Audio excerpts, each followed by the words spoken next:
Hello, and welcome back to another episode of the Book Tribe podcast, where we're helping authors to build a business out of their passion for writing. But as we all know, the first step is to build your product, is to write your book. So joining me today to talk about overcoming the fear of the blank page is Shelley Wilson, a multi-genre author of over 20 titles, oh my goodness, and a writing mentor for women in business. Welcome, Shelley. Hello. I love how everybody does that. Oh my goodness. Well, that's a lot of books. I mean, It is a lot of work. that's a lot of time, and that's a lot of kind of process involved in writing a single book, let alone 20. But before we get started and start talking about, those anxieties and fears and how we overcome them, we have to start with a bookish question just to warm us in. Yes. So my question for you, Shelley, and this is a really horrible question. I've asked this a few times and people have struggled, but you're stuck on a deserted island with only 3 books. Yeah. Which 3 do you bring? That is a really, really hard question. Do you know, I think I'm definitely down the fiction route, interestingly, and probably more from the second half of my life. I rediscovered young adult fiction. As you know, I write young adult, and I rediscovered it as a reader in my 30s. Hooked, absolutely hooked. So all of my books kind of come from that genre. So the first one I would, because I've read it a million times and would continue reading it, is Shiver from Maggie Stiefvater. That was the one that hooked me in. Absolutely hooked me in. Plus, I love anything werewolfy. Yeah. Next one, City of Bones, Cassandra Clare. That whole world is just phenomenal. I think my pages are falling out of that book. I've reread it that many times. You need Noosa. Wonderful.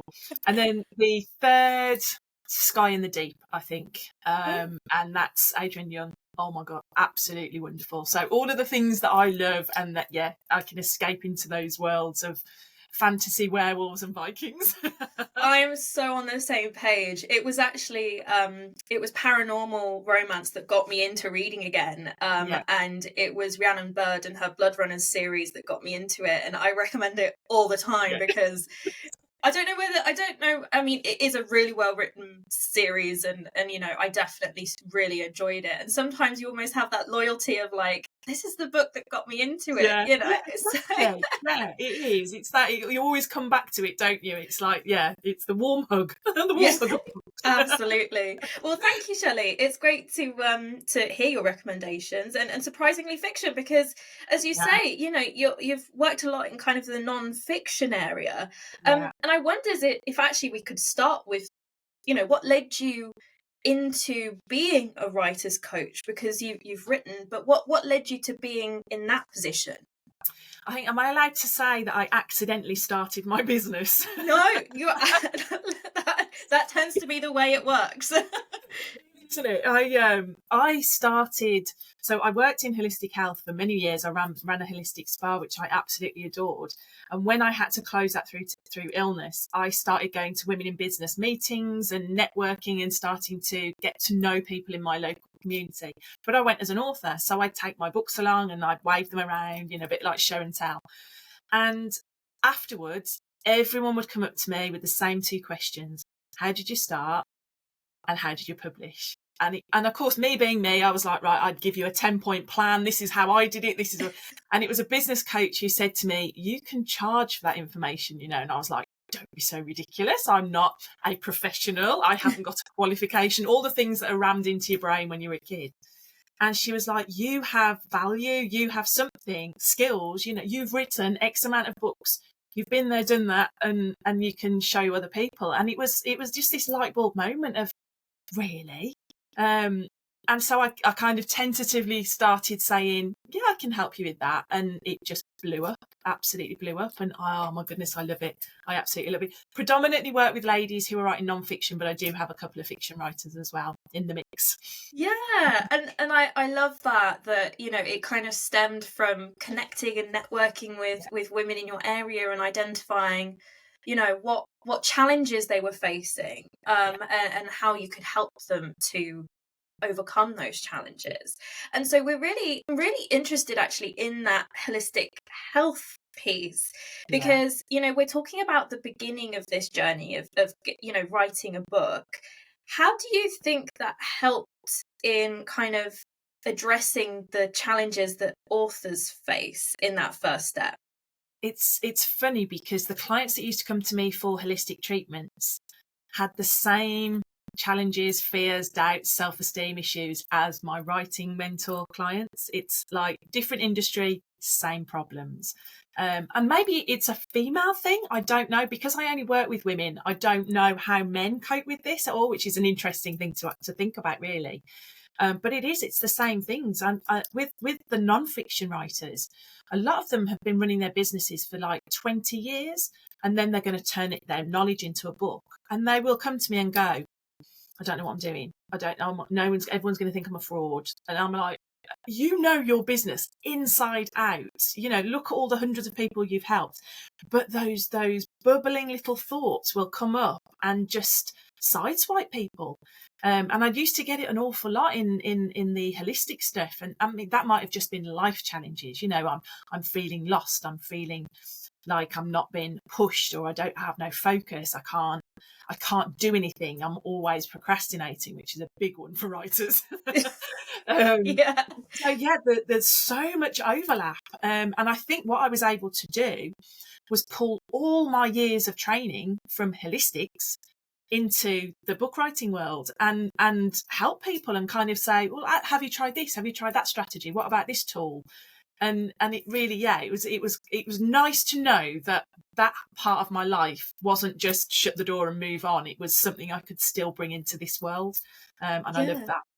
Absolutely. And as you say, you know, for women in particular, and I guess in the fiction genre, perhaps there is a disproportion of, you know, men and women in the industry. You know, I think there is probably in fiction slightly more women, particularly in like romance genre, that you know, that actually women are highly prominent, and you know, there's so many women writing now, that, you know, men and women do have these different approaches to life. Men tend to, and this comes from conversations that I've had with business experts talking about culture and inclusion and those kinds of things in the workplace, that actually men will generally network more. They will ask for what they want. They will apply for jobs regardless of whether they think that they're qualified or not.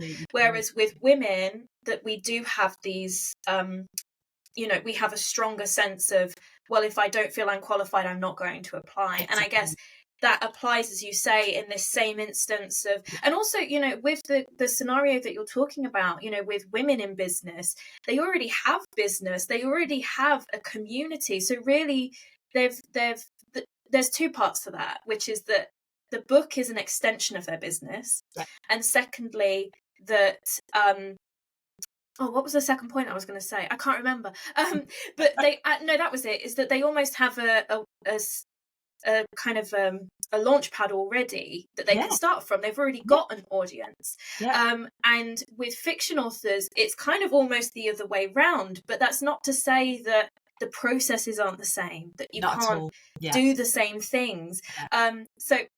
So much to come out of what you just said. And so writing in that, it is almost a bit like cold calling. You know, you've just got a blank slate. You've just got to get your stuff out there and hope that it sticks. I mean, obviously, when you're writing, hopefully with fiction, as much as non-fiction, you know who you're writing your audience for. You know, you've done that. You've mapped it out. You've got that base, if you like. So you know that you're writing for the right people. But it does feel a bit like, right, let's just go for it and hope for the best. And you're absolutely right. Business people have that one leg up the rung almost, don't they? Yeah, no, it's just a really interesting comparison.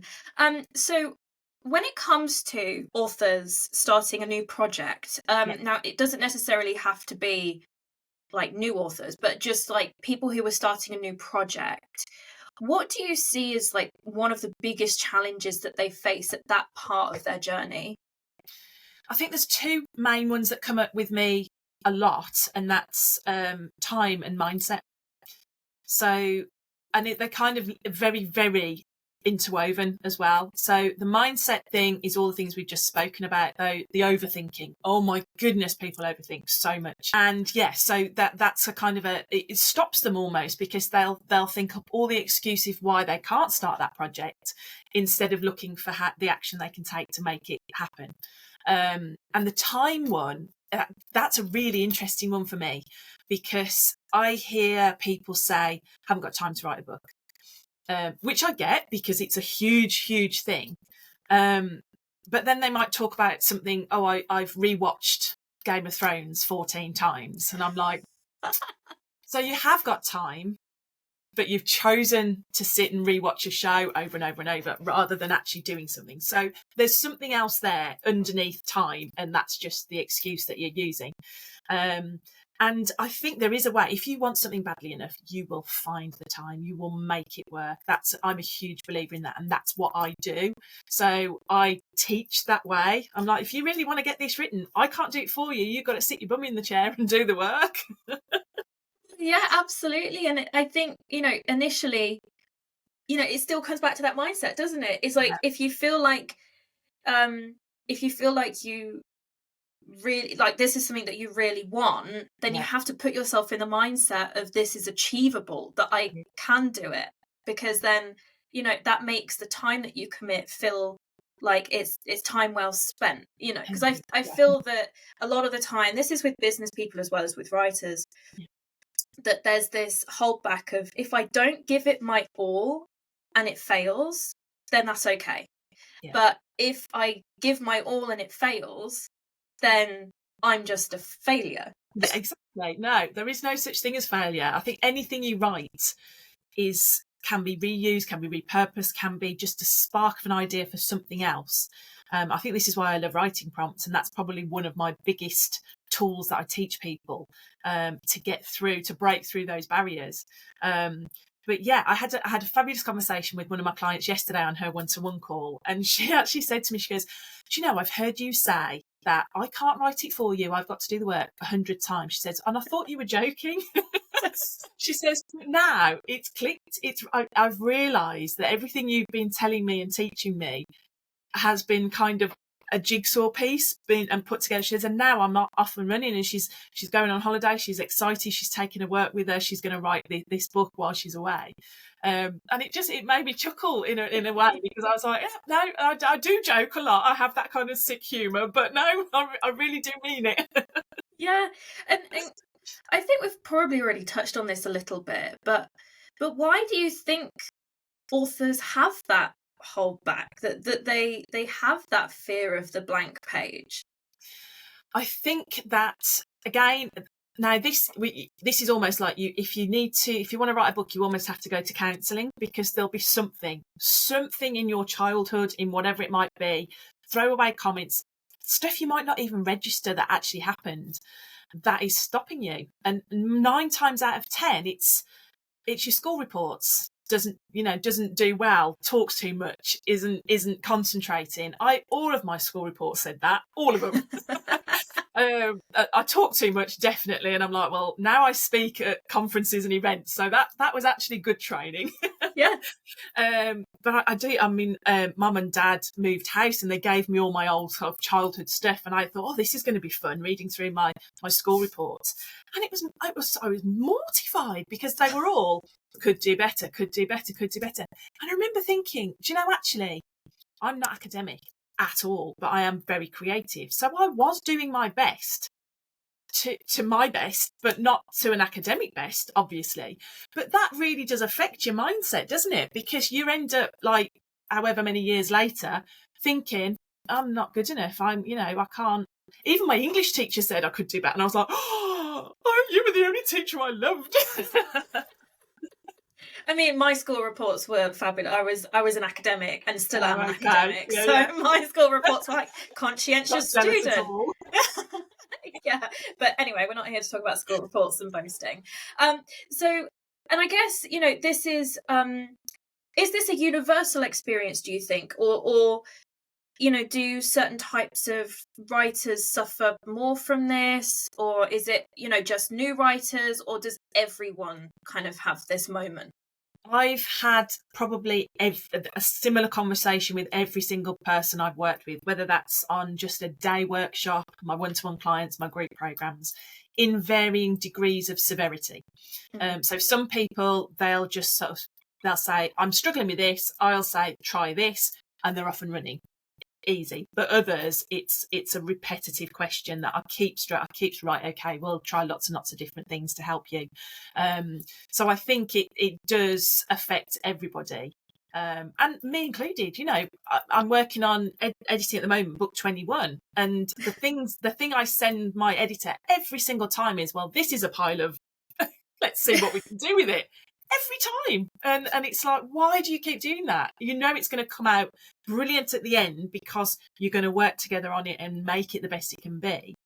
And I adore what I write. I do my research. I love the characters. I make sure I put my all into it. And so I want to be proud to promote my books. I don't want to go, here it is, and then run for the hills. Yeah, not very... Yeah, can you imagine that? I've just got a visual of you being like, all right, see you later. So I guess we should probably say, what's the impact of it? If authors allow this to overshadow their process, what do you think the impact is, either short term or long term? They either start and stop and never finish, or they never get started. And that just makes me want to cry. It really does, because the stories that some people talk to me, especially when I do networking, and I might share this is my book, this is my story, and people will come up to me and start to tell me their story, just quick snippets of this happened to me, this is how I would love to help somebody. And I sit there going, I'd read that. I think that's an amazing story. And how many people are you going to help with that story? But then all those doubts come in and they never do it and they never write it. And I just think that's so sad. And I know a lot of fiction authors as well who have taken their personal stories but fictionalized them, because that's the only way they can work through it.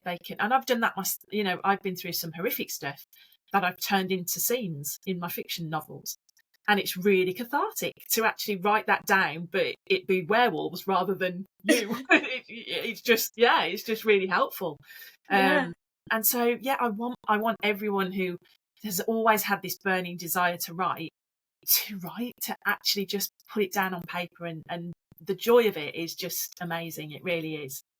And I think it starts there, doesn't it? Is the joy of writing. I've kind of briefly touched on this in previous episodes of the podcast, but you have to enjoy it. You have to enjoy writing, because if you don't, this can kind of become a really just painful burden. It's painful. It feels like a burden. And or even just like finding the joy of sharing your knowledge and your story, because even from a women in business perspective, writing might not be what you want to do, but actually you want to share your experiences, share your insights, like the joy of being that ear to other people. That's where you find the joy in writing or storytelling, I suppose. It's probably more along those lines. And we've talked a lot about kind of around the topic, but I guess what I would like to do is actually start to talk about some of those kind of things that authors can be doing to overcome the fear. So we've spoken about mindset.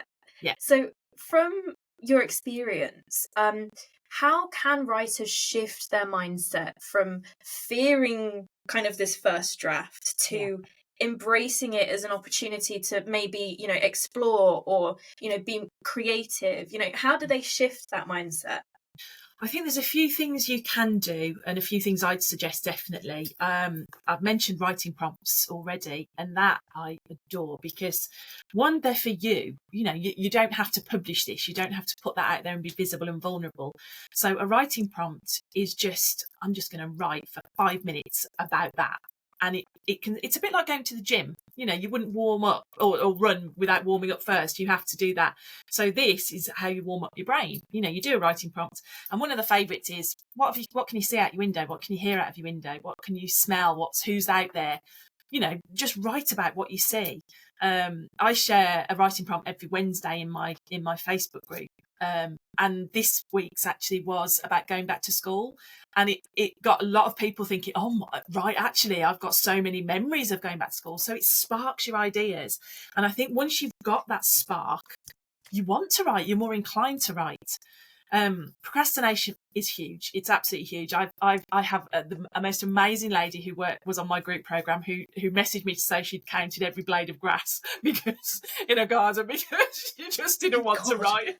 It really did make me chuckle. But she's got a very same sense of humour as me. But it was like, right, okay, I'm so happy you know how many blades of grass are in your garden, but let's move on. Let's think about this. You almost have to break the seal. You just write anything, even journaling. Just write your diary, write yourself a letter.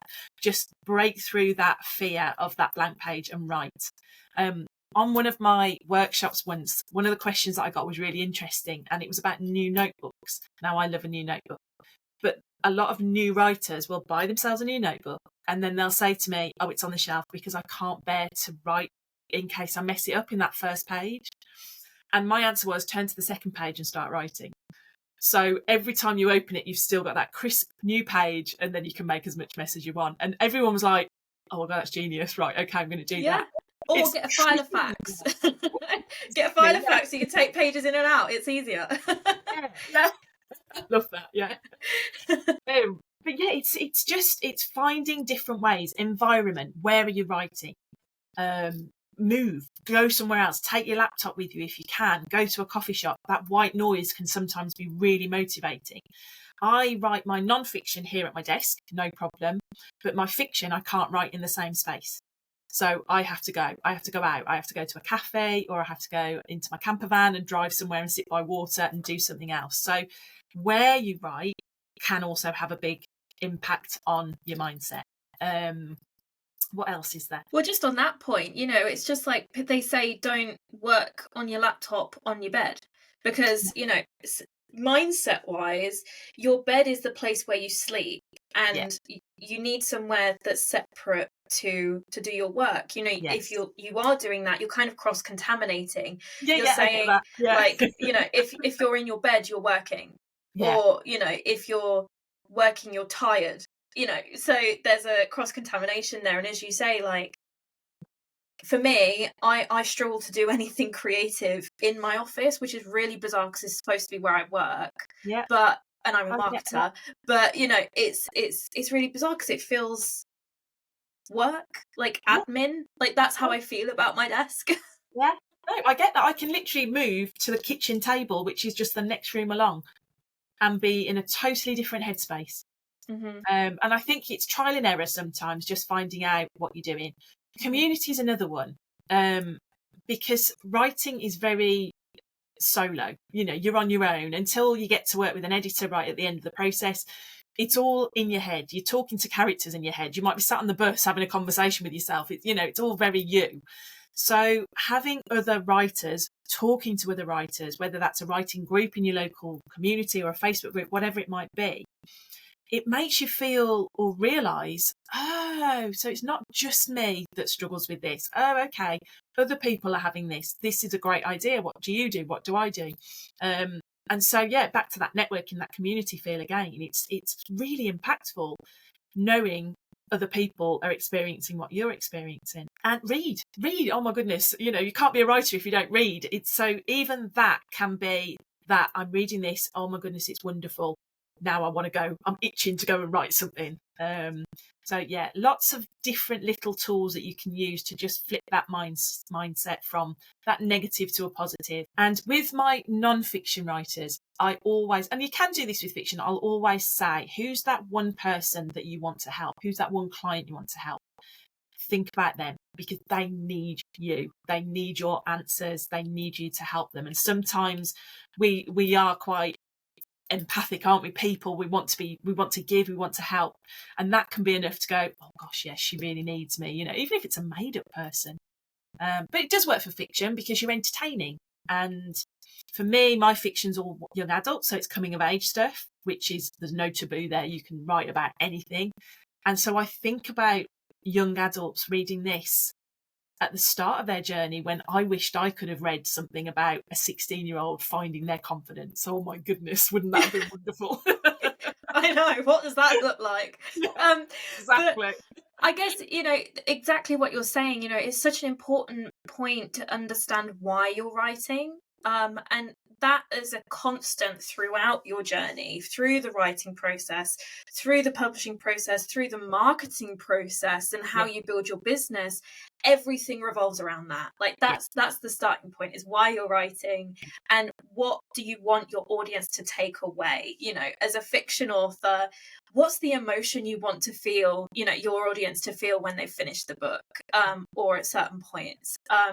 For a non-fiction, you're saying, what are the things that I want my readers to think about and end the book taking away from this, that they can maybe apply to their their everyday life or in their business life, whatever that is. So I think that's an underrated conversation for a lot of people, is actually understanding why you're writing.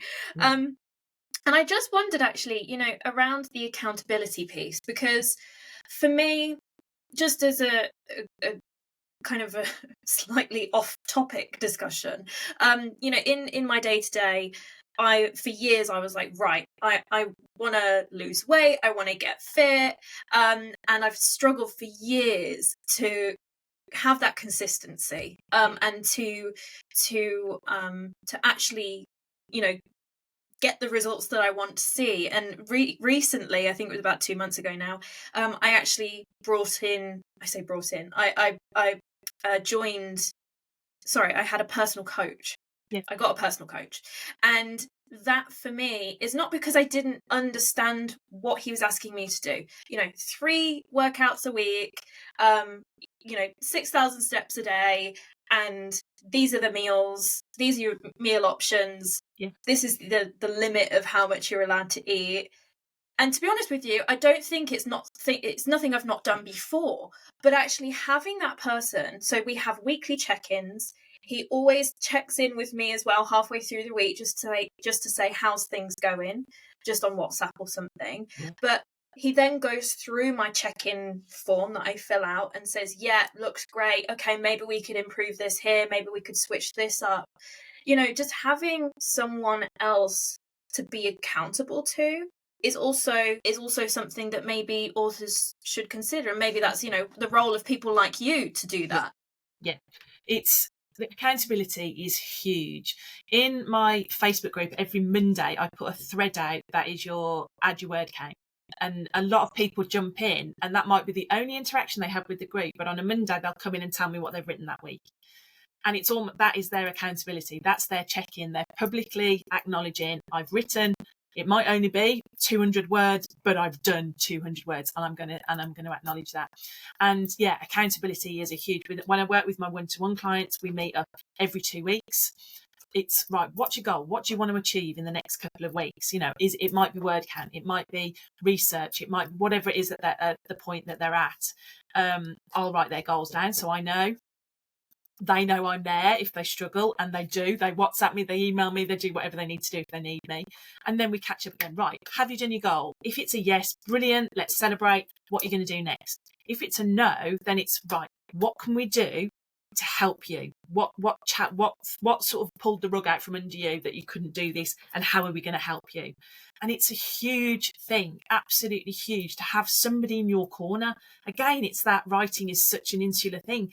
You're on your own, you're doing it all on your own. No, you don't have to.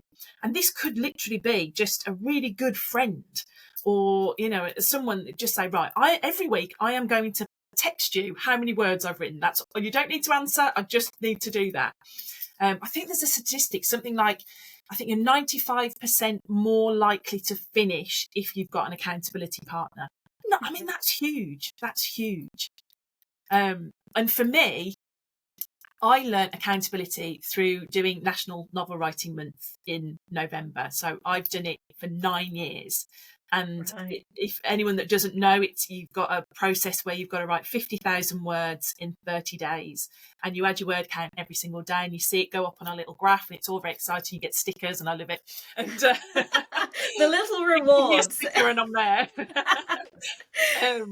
I've managed to hit it 7 times. And that is all about accountability, showing up every day, logging your word count, sitting your bum in the chair and writing, and having someone to say, yep, I've done that today, tick it off my list. So it's huge, absolutely huge.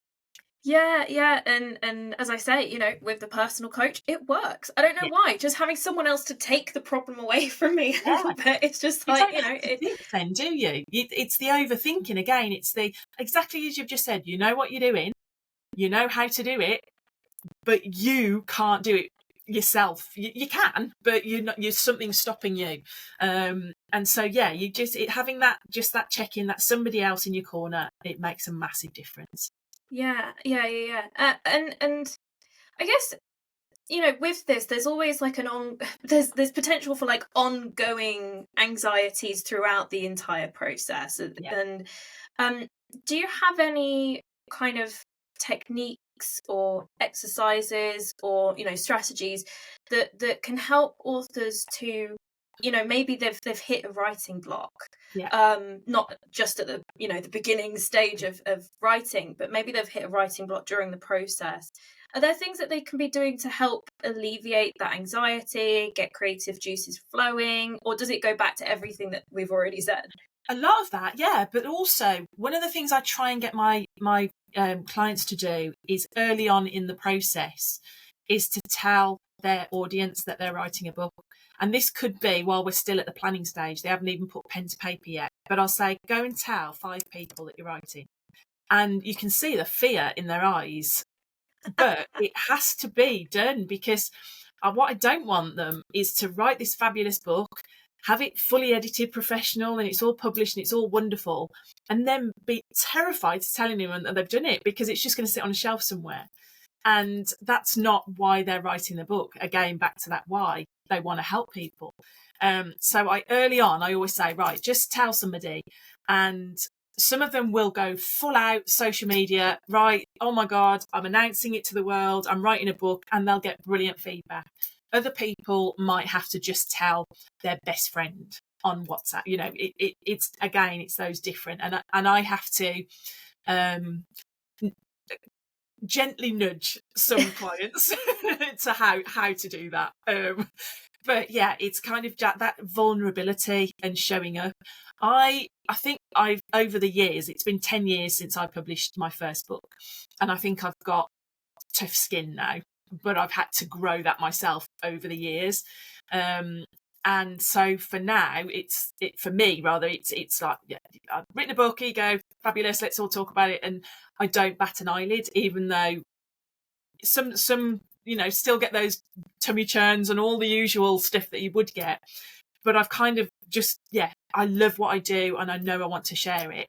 And I hope that by doing that for myself, my clients said, right, well, if she can do it, I can do it, which was what the whole process of my holistic business was all about.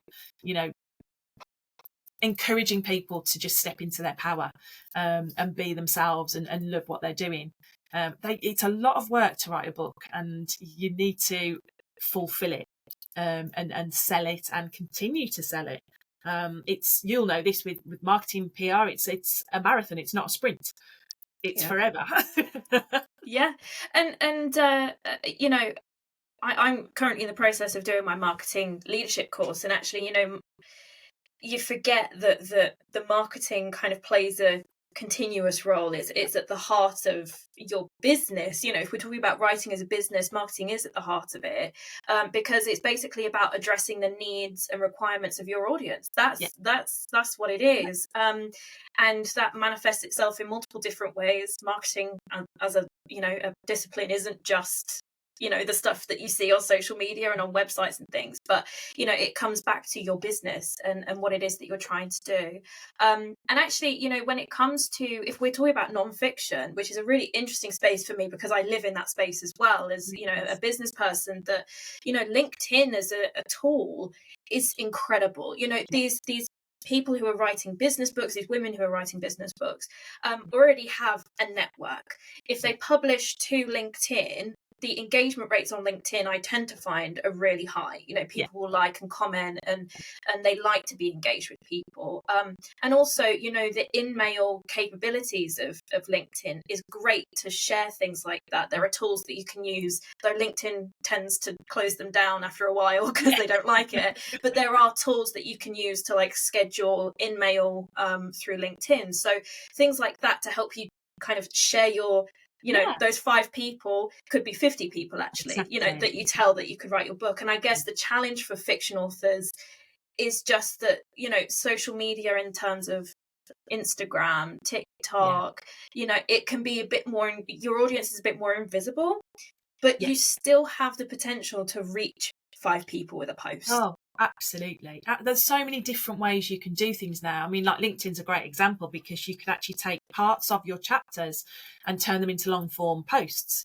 You know, tease your audience, take them. I always talk about bringing your readers on the journey with you because they then become your cheerleaders. You know, if they've helped you name the book or name a character, they're invested, you know, and they will be with you all the way.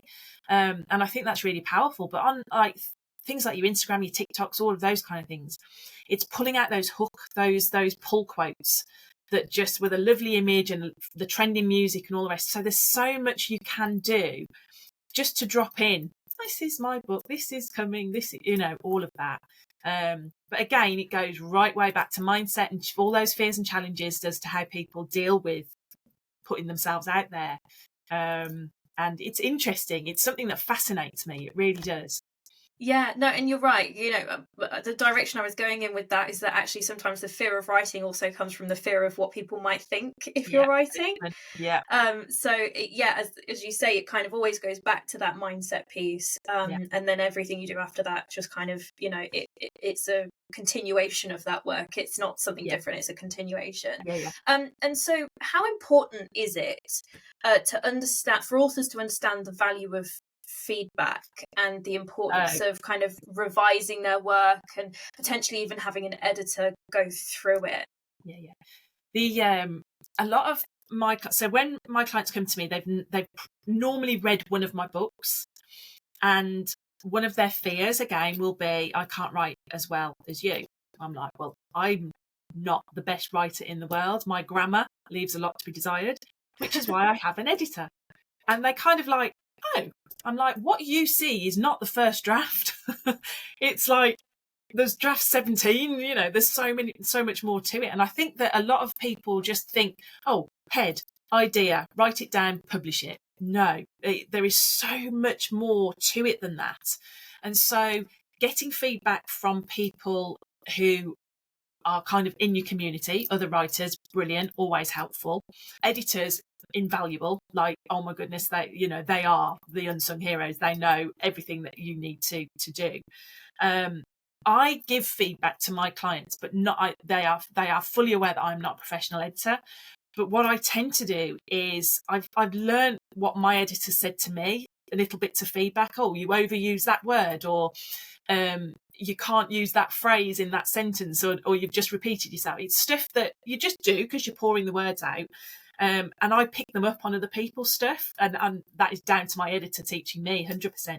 So that feedback, I will always say, I will give you honest feedback, never rude, never nasty. It's up to you if you take it, entirely up to you. And so I do kind of this whole process with people. Ignore me. You are fully within your rights, your book, fully in your right to ignore everything I say. But these are just my suggestions and observations. And I think done in the right way, that feedback is just so valuable. I always remember one of my very first young adult books. One of my other author friends read the draft, and she was like, this one character, I can't warm to him. I was like, okay, that's interesting. And she kind of gave me a few, just her thoughts as she'd read it. And second book, the review she left me was, I absolutely love the direction this character's now gone in. And because I took what she told me and worked with it, I developed that character. I did my deep dive into that bio and understood where she was coming from. I think feedback in the way we get reviews is slightly different. Some are so wonderful, and I'm not talking your 5-star, oh my god, this is brilliant, read everything she's written. That they're great, obviously, but it's the 4 stars that you want to be looking at, and some 3 stars that actually say, love this, wasn't too keen on that, would have liked this. They're the reviews that you take for your next book. Anything below that is normally just your trolls that are just out to hurt people. And that takes a lot of self-worth to just accept that is, you're never going to help everybody, and not everyone's going to like you, and just kind of skim over that bit. Yeah, and I think, you know, there's a practice in. So I've had conversations, loads of really random conversations, with kind of leadership coaches, and mindfulness coaches, and one of the kind of practices that they give to leaders in businesses is to accept and let go, to be like, okay, accept that there's nothing else that you can do, that this is it, you've said it, you've done it, whatever it is, and just to accept it and move on. You know, that you can't sit and kind of overthink and to almost wallow, if you like, on things that have happened. That you just have to accept whatever it is that's happened and just keep moving forward. And so I find that practice really interesting, and as you say, there's almost like a daily practice of building that mental, I don't want to say stability, but almost like, you know, that this is an ongoing practice, and there are days when some days, you know, you just look at a review and you just want to cry. Like, but they do every single one. When they're not good, they always hurt. Of course they do, but it's having those tactics and those strategies. I love that. Let it go. I think that's wonderful.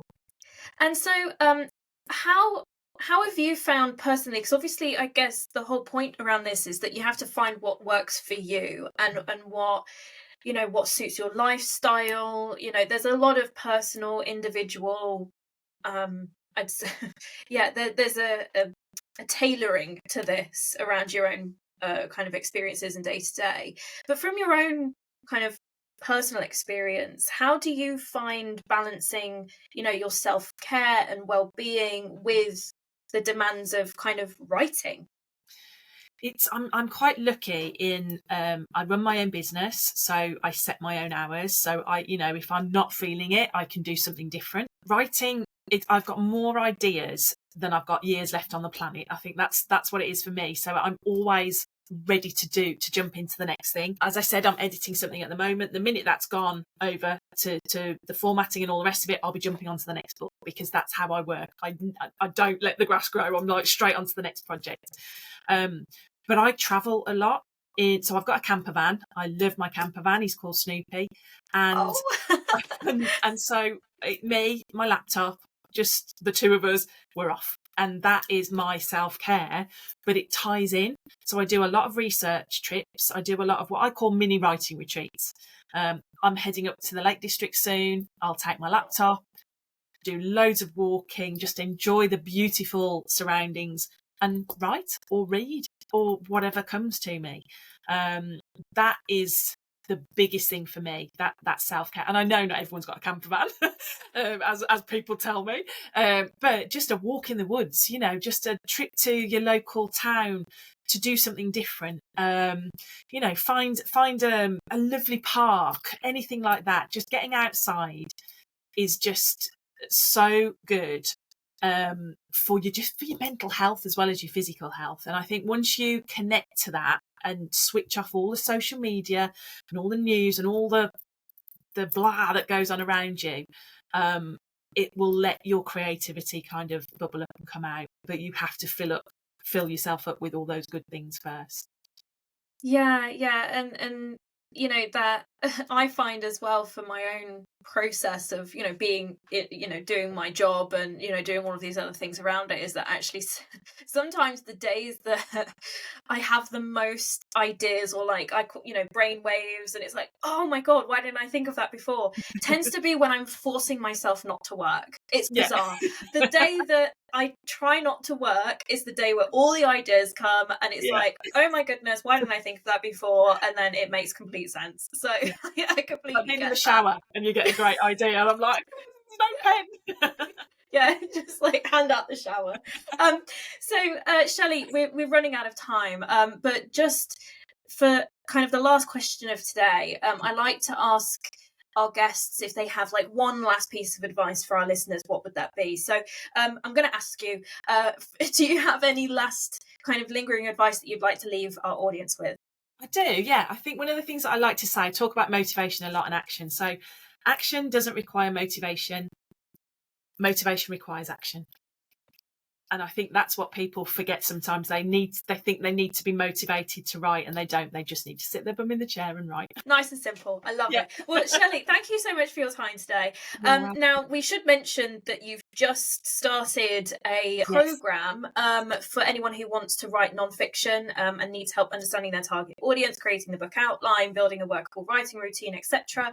Now, all is not lost. You do these throughout the year. So for anyone who is interested in participating in one of those programs, or looking at, the next one that's coming up, and also your other kind of services that you provide authors with. You said you have some fiction authors also on your roster. I do, yes. I do. So for anyone who wants to learn more about those, then we will share Shelley's link tree in the description below, so that you can go and find out more about that. But in the meantime, thank you so much for listening. If you'd like to hear more from subject matter experts, make sure to subscribe to the Book Tribe podcast channel, or you can join the Book Tribe author community to connect with our author service partners and make connections with other authors. But in the meantime, just keep on writing. And Shelley, thank you so much for today. It's been an absolute pleasure chatting with you. Thank you so much for having me, Erica. I've loved every minute of it, so thank you.